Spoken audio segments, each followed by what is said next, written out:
बहुत ही ऐतिहासिक दिन है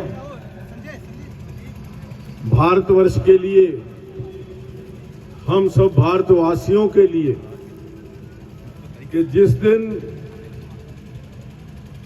लगभग 500 वर्ष के पश्चात भगवान राम अपने पवित्र धाम के अंदर अयोध्या में विराजमान होने गए हो चुके हैं। इससे बड़ा दिन हमारे लिए कोई और हो नहीं सकता, क्योंकि इस दिन को देखने के लिए पिछले 500 साल के अंदर लगभग 4 लाख हिंदुओं ने बलिदान दिया। 4 लाख हिंदुओं के बलिदान के पश्चात आज ये दिन आया है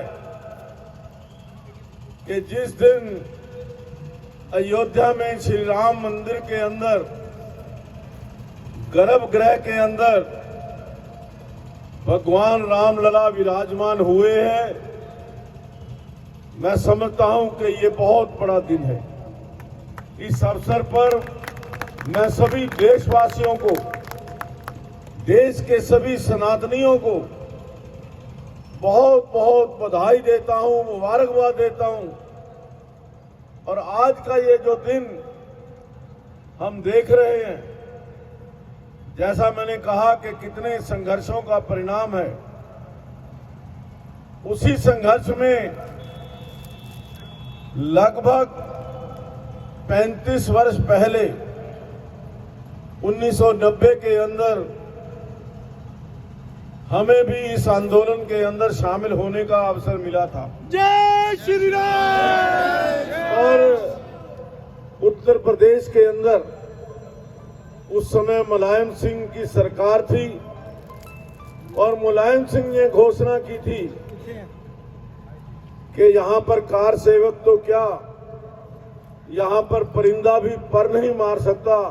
अयोध्या के अंदर इस प्रकार के इंतजाम वहां किए गए थे, लेकिन जो कार सेवकों के अंदर ज्वाल था, जो जोश था, उत्साह था, एक नहीं, 100 नहीं, हजारों की संख्या के अंदर कार सेवक जब अयोध्या के अंदर पहुंचे और उन कुठारी बंधुओं ने, याद करिए कि वेस्ट बंगाल से आए थे वो 2 कुठारी बंधु, उन्होंने उस ढांचे के ऊपर, उस गुंबद के ऊपर जब भगवा ध्वज फहराया था और नीचे से गोलियां जो चल रही थी और वो मुलायम सिंह की गोलियों का शिकार हो गए, ऊपर से लुढ़कते हुए नीचे आए और 1 नहीं, 2 नहीं, सैकड़ों लोग उन गोलियों का शिकार हुए।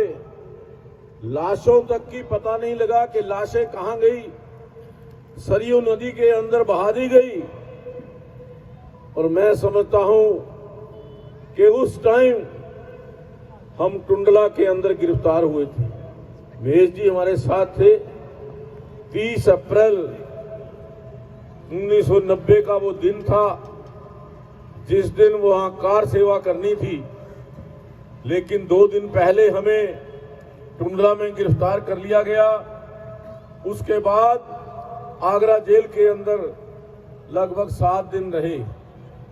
उसके पश्चात हमें वापस आने दिया गया, लेकिन मन के अंदर इच्छा थी, मन के अंदर एक जोश था कि हमारे भगवान श्री राम कब अपने भव्य मंदिर के अंदर विराजमान होंगे।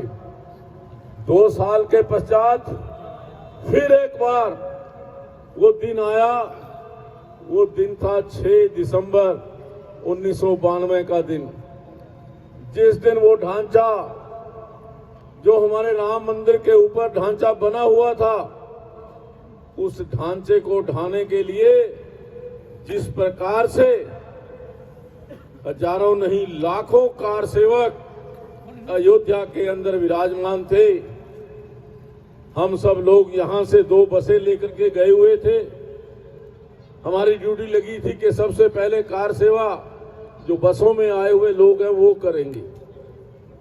जब कार सेवा के लिए पहुंचे, पहले दिन ये आदेश हुआ था कि कार सेवा सरयू नदी का जल और सरयू नदी की पवित्र रेत, उससे हम वहां कार सेवा करेंगे।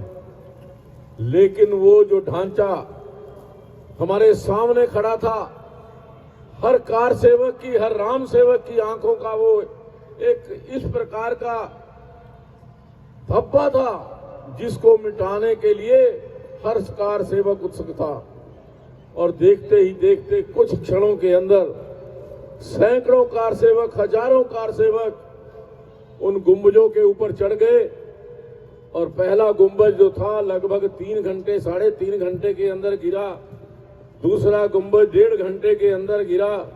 तीसरा गुंबज लगभग 1 घंटे के अंदर वो जब ध्वस्त हुआ, जब जय श्री राम के नारे वहां पर गुंजायमान थे।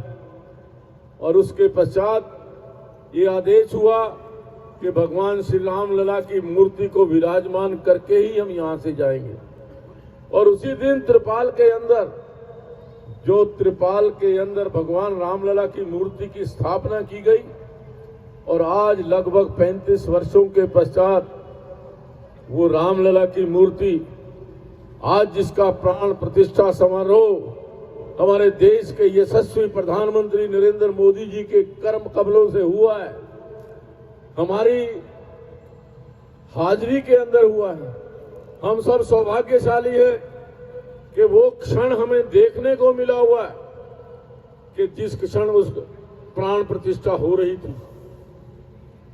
400 साल, 500 साल की गुलामी, 4 लाख लोगों का बलिदान, मैं समझता हूं कि ये उसी का परिणाम था कि आज अयोध्या के अंदर भगवान रामलला की प्राण प्रतिष्ठा हुई है।